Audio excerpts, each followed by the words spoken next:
NBC News chief foreign affairs correspondent Andrea Mitchell will join us from Tel Aviv in a moment, but we'll start with senior fellow at the Carnegie Endowment for International Peace, Aaron David Miller. He spent decades at the State Department, where he helped develop U.S. policy on the Middle East and served as a senior advisor for Arab-Israeli negotiations. Aaron, it's really good to have you, as always. Let's talk about this unilateral deal that the U.S. is considering with Hamas to get the Americans back. Why would they do this alone?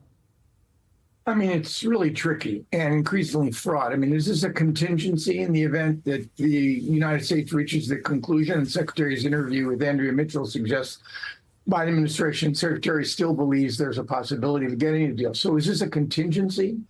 Was this a Hamas offer in an effort to split the U.S. and Israel and bring greater pressure to bear on the Netanyahu government? And what, if anything, would the United States be prepared to pay Hamas for the return of 5 Americans, dual nationals, I think most, and the remains of 3 others that I think the administration believes are no longer alive? I mean, fraught but intriguingly, Tony Blinken didn't say no. Yeah, and the fact that it would even be out there, I think, says a lot about where the United States' relations with Israel is right now. And to your point about what the U.S. could offer, that's my question. What would Hamas want from the U.S. in order to release those hostages? Maybe it's just a visual of negotiating directly with the United States. Andrea Mitchell is joining us as well. She's gotten her connections all worked out. Andrea, thank you for being here. Talk to me about what Aaron was just saying. The secretary didn't rule out this reporting from NBC News. No, he did not. Other senior officials here are denying it, saying that there, as you've just pointed out, what could the U.S. offer Hamas? We don't have any prisoners to trade. And it could be also very politically toxic for them to deal even indirectly with Hamas. As you know, that's always been a big issue in the past when they try to deal indirectly with Iran. However, it's very clear that the Secretary did not rule it out. And he is putting his focus, all of his focus, as you and Aaron know, on trying to get this deal. But one other piece of this was that he says that Prime Minister Netanyahu, whom he is meeting with right now in Jerusalem, has accepted this deal. He has never said that publicly. The U.S. has always said, the president said, this is an Israeli proposal.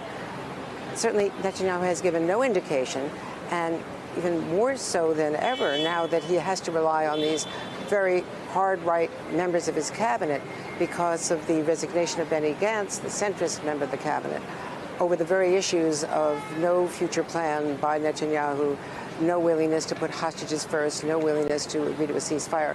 So today, again, the secretary said that Benjamin Netanyahu has agreed to this. I asked him, what evidence there is of that. Let's watch. Mr. Secretary, you say that everyone but Hamas has agreed to this. Benjamin Netanyahu has certainly said otherwise publicly, and the hostage families are saying you should try everything if this fails. First, let me be very clear. Israel has accepted the proposal. In fact, they were critical in putting it forward. So the only party, no, that is what the official position of the Israeli government and the Prime Minister. So the only party that has not accepted, the only party that's not said yes, is Hamas.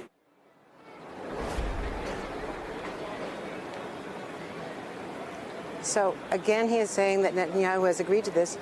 There's no public statement from Netanyahu saying that. But there's always the possibility, Aaron, you would know from having negotiated these deals for so many years, whether that is possible, that Netanyahu is just holding firm publicly to pressure Hamas. That said, since January, I've been on these trips. This is his 8th shuttle, the Secretary of State.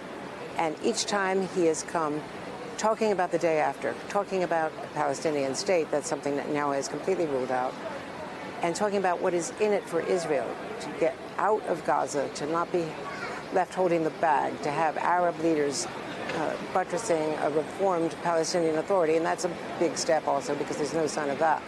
But he has talked to every Arab leader. The G7 has endorsed this plan. It's universally endorsed, as he's pointing out today. And now this is the time, now or never, to really get it done. And he said that that is the answer to the excruciating, horrific number of casualties that occurred over the weekend and keep occurring as this war continues. Aaron, Aaron? Talk to us about that, because as Andrea just so rightly noted, the Secretary of State could say Israel agrees, the Prime Minister agrees, but the Prime Minister himself has never said that publicly. It is an Israeli proposal, and the fact of the matter is that the Prime Minister has never publicly come out and challenged it directly. His spokesmen have. He's found indirect ways of questioning it. It was a partial deal. Not everything has been revealed. We have additional concerns about Hamas's future after the deal is consummated. But look, I think Andrea knows this, and Katie, we've talked about this before. What determines a negotiation success is urgency.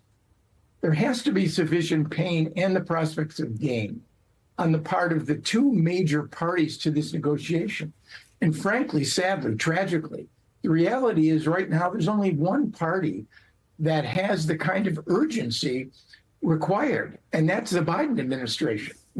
These negotiations typically have two speeds, slow and slower. We've talked about that before. And this is not a normal negotiations. Indirect between two parties who want to kill each other. The principal Palestinian decision maker is sitting in a tunnel somewhere, probably surrounded by hostages, ensconced 20 or 30 meters below ground. The Egyptians and the Qataris have different motives and interests in this. And right now, I'm afraid the secretary, through no fault of his own, is on a mission impossible. Well, is there any urgency created, Andrea, by the fact that Benny Gantz retired from the war cabinet and did so because he says the prime minister is not executing the war correctly and he has no plan for the day after? It's also just a few days after Yoav Gallant, his defense minister, very notably did not express any support of the prime minister. He said he expressed support for the IDF and the security apparatus, but not for the prime minister. Right. And in fact, tonight, Blinken is going to be coming back to Tel Aviv, go to the defense ministry and meet with Defense Minister Gallant, who has also set a deadline. He didn't trigger his, but as Gantz did. And Gantz is a former defense minister, but more centrist.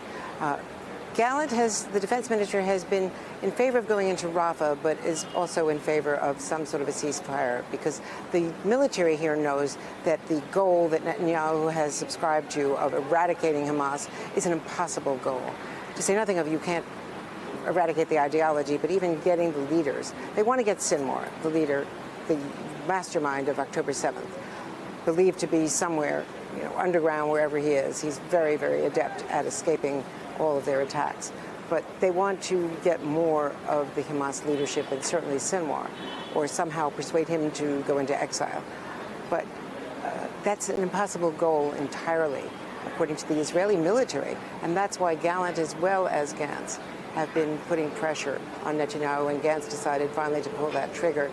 He doesn't control enough votes to bring down the government. And so some would say, ironically, his departure might strengthen Netanyahu's hand, as well as the hostage rescue on the weekend, because the Israeli public seems very much in favor of it, having at least those 4 Israeli hostages back, despite the toll.